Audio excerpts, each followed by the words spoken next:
What's up, you beautiful coach you? So today we're going to be going over the IRL funnel, which actually stands for in real life funnel. And this is something that I created in the pre-COVID era. And it worked really well to get a bunch of borrowed audiences set up where essentially I was able to partner with gyms, physical therapy clinics, chiropractors, doctors, a lot of different audiences, and to leverage their audience to provide value to them and enroll a whole bunch of clients. Like this in real life process was a great kickstart for my business. So the document that we have here is super self-explanatory. If you're in Launchpad Accelerator or Mastermind, we can definitely help you customize this specifically for your offering. But I'm just going to quickly run through this and point out some of the nuances that I really want to highlight for you.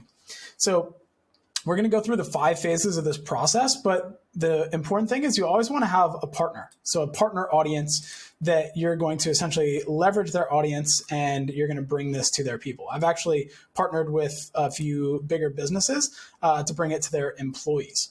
The other big nuance is that you want to actually collect data about what the employees or the members of the gym or whoever it is that you're going to do the challenge for, collect data on what they want. And then you can actually, because you'll probably only have 10, 20, maybe you'll have more, but the way that I set this up, like 10 to 20 is kind of the range you want to aim for.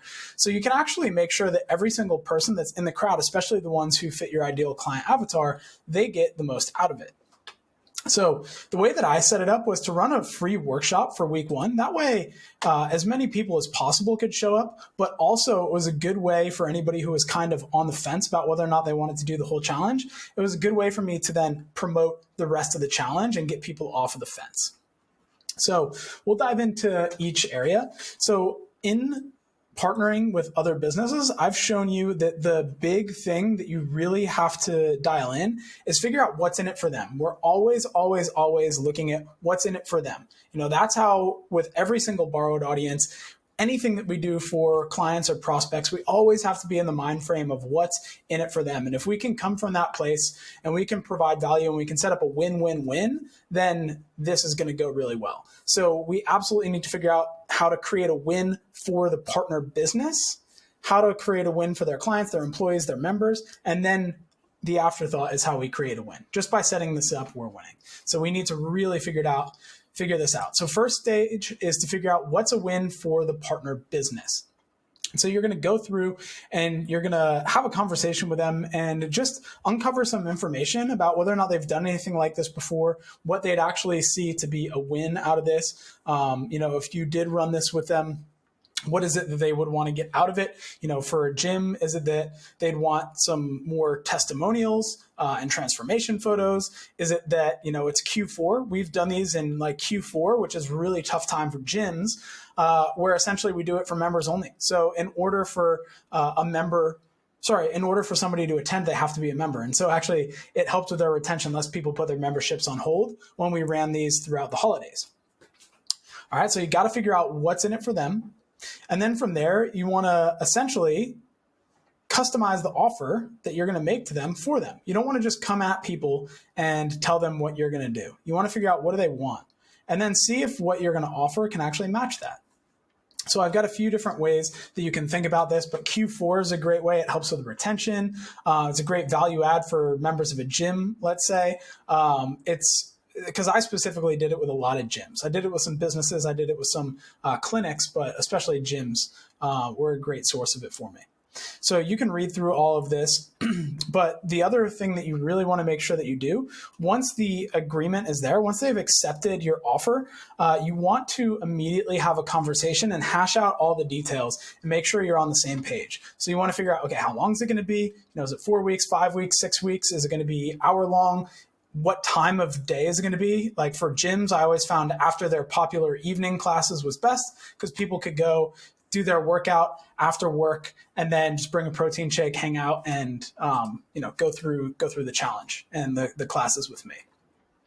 A lot of times I found that gym members wanted to tell me what to do and impose their agenda. And they were like, oh, it'd be so good if you could talk about hydration and nutrient timing and macros and food quality. And I'm like, whoa, like that's too much. And you got to explain to them that, one, maybe even two, hyper-focused topics are the way to get the best results, because you're the expert here. All right.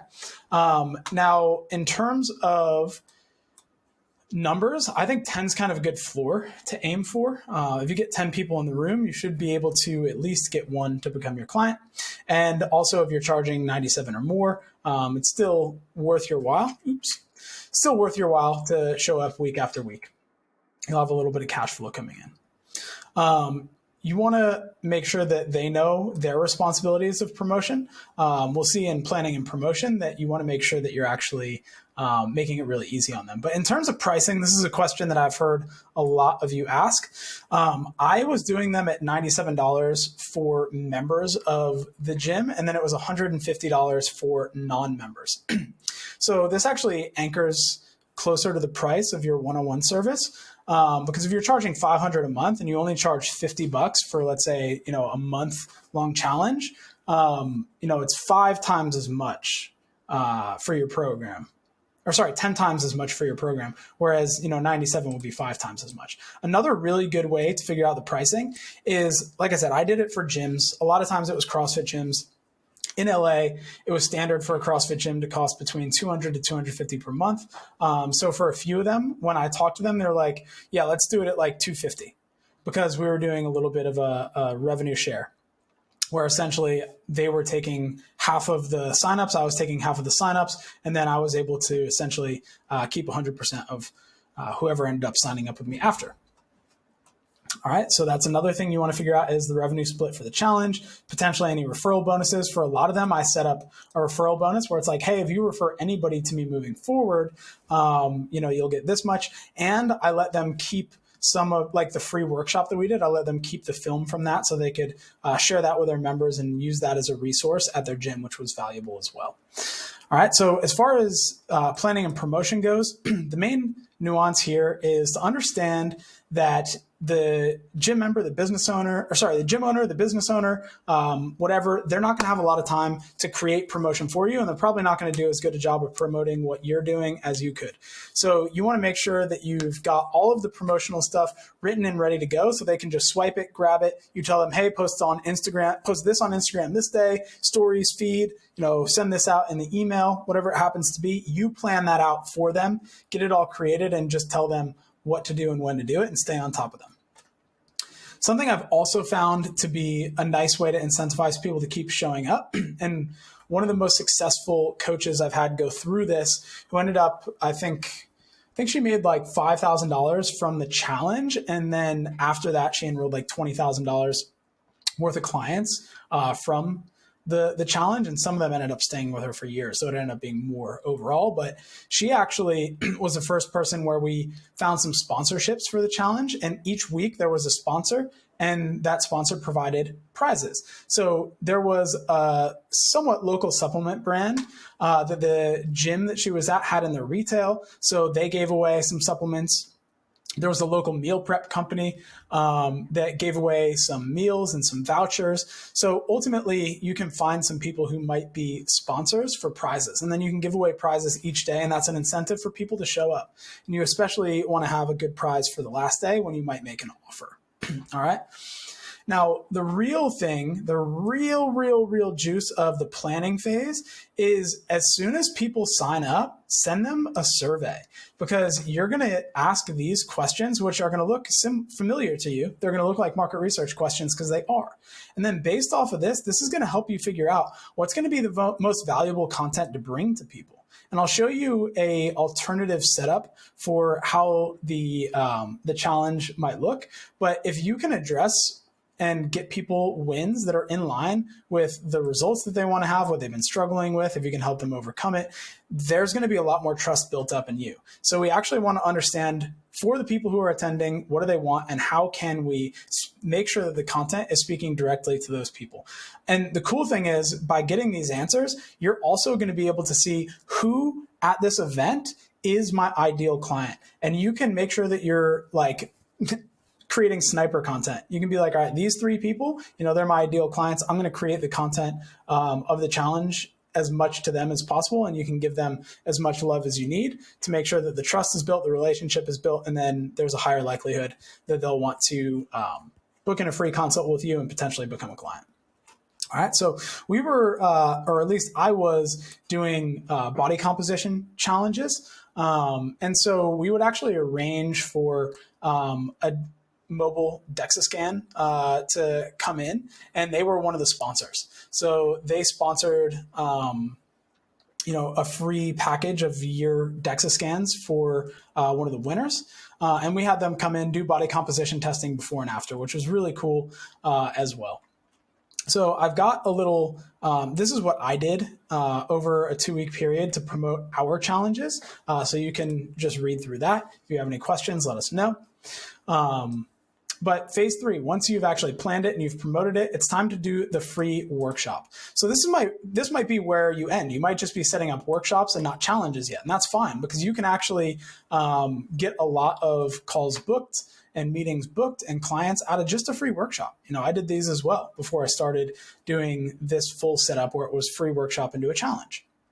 So with a workshop, you just want to have one topic and you just want to laser focus, especially if you're gathering this information, making sure that it's a topic that's super relevant and it's going to make people, once they go to the workshop, realize, oh, wow, like Matt really knows what he's talking about. So maybe I should join the full challenge. Or, oh, wow, Matt really knows what he's talking about. Maybe I should book in that free consult with him and see what else he can help me do. All right, so you want to pick that one thing. If you're running the workshop, make an offer at the end to book in a coaching consult with you, and you're going to run it like the Client Launchpad Challenge free session. If you haven't gone through the Client Launchpad Challenge, hop back into lead gen step 1. I think this was day 4 in the Client Launchpad Challenge. We teach you how to run that call. So day 4 of the Client Launchpad Challenge. Now, if you are going to continue running a challenge after the workshop, make sure that you make an offer for anybody who is there who hasn't enrolled in the challenge to actually join the challenge, starting from the following week. Make sure that they know if they can't physically be there, that they can still get the recording. Even if they're not able to be there 1 week, they can still get the recording and, everything will be fine. They can still show up for the rest and just get people excited about it. All right. And then once that's up, for the challenge, you've got about 3 weeks that are for the paid challenge. So weeks 2 and 3, what I delivered was essentially pre-planned content based off of the intake forms. It was like 20 to 30 minutes. And then from there, I actually kind of went to Q&A, troubleshooting, and coaching. So just going around the room and making sure that everybody felt solid about what I just taught. All right. So there's an alternative. Instead of doing the teaching and the troubleshooting in the same session, I've had a few coaches who have done it this way, and this has worked well. It just makes it a 5-week challenge. So essentially, week 1 is the free workshop where you teach a point, and then week 2, you're actually doing troubleshooting on whatever you taught. Like if you gave them an action step, you're doing some custom coaching, really tailoring it towards them, making sure that that habit or that teaching point sticks. Then you might teach a second habit in week 3, again, troubleshoot and custom coaching on week 4. And then week 5 is where you get people to enroll. So that brings us to phase 5, the enrollment phase. So this is one where you want to make sure that you are maximizing attendance with a strong value proposition that you give them on week 3 or week 4, if you're doing the 5-week challenge flow, to show up. So you might have the body composition testing redone on site. We had the DEXA people come back. They came on week 1. And then they came back at the end. If you're doing prizes, like, if you're doing a body composition change one, you might, award prizes that night. You might give away a sponsored goodie bag each week, but week 4, maybe you have, a big one, or maybe all of the sponsors, you give it away on week 4. And I think one of the important things to do in week 4 is really future pace them. It's like you want to reiterate the fact that you've gone over everything that you promised that you were going to go over, that they've made some progress, but ultimately you want to future pace them on any challenges that they might face, and potentially how to do some work to overcome them. Throughout this entire journey, entire process, you want to tell client stories and personal stories. The more client stories you tell throughout, the more they're going to realize, oh, like Matt actually works with people. He actually helps people with this. And there's going to be more people who, instead of you having to, tell them, hey, become a client, going after them, there's going to be more inbound from this, where people are like, hey, you were talking about what you do with clients. I was really interested in that. And, I'd like to get some more information. So you want to continue to drop that, but especially on And, week 4, if you're doing prizes and having the body comp testing done and everything, you really want to celebrate the progress, victories. You might want to make it a little bit like a party. Maybe, you have some food brought in, whatever it happens to be. Now, for the people who are successful with what you've taught, you really want to strike while the iron is hot and offer them that initial consultation, just like the Client Launchpad Challenge Day 4, so that you can discuss next steps. But for anybody who struggled, you can use that as an opportunity to book the conversation with them so you can help solve any issues that they were dealing with. All right. So with the follow-up, you should have collected their email addresses. So you can actually email anybody who participated and anybody who was interested in the challenge but didn't sign up. So maybe the people from the workshop. And you can offer them that free initial consult. Again, running it like Client Launchpad Challenge Day 4. From there, you have the ability to nurture them. So you can send them any additional resources, maybe recordings of the workshops, maybe you've got a lead magnet that they might like, something like that. Continuing to nurture them, you know how to build a relationship. We've taught you how to do that. And it's really important not to just wait until the enrollment phase to start checking in on people. Like, you want to check in on people weekly, maybe even by email, so that you start to get a rapport in email or however you're going to communicate with them. Get a rapport going, check in weekly, show them that you care, and it's going to be a lot easier to move them towards having that conversation later.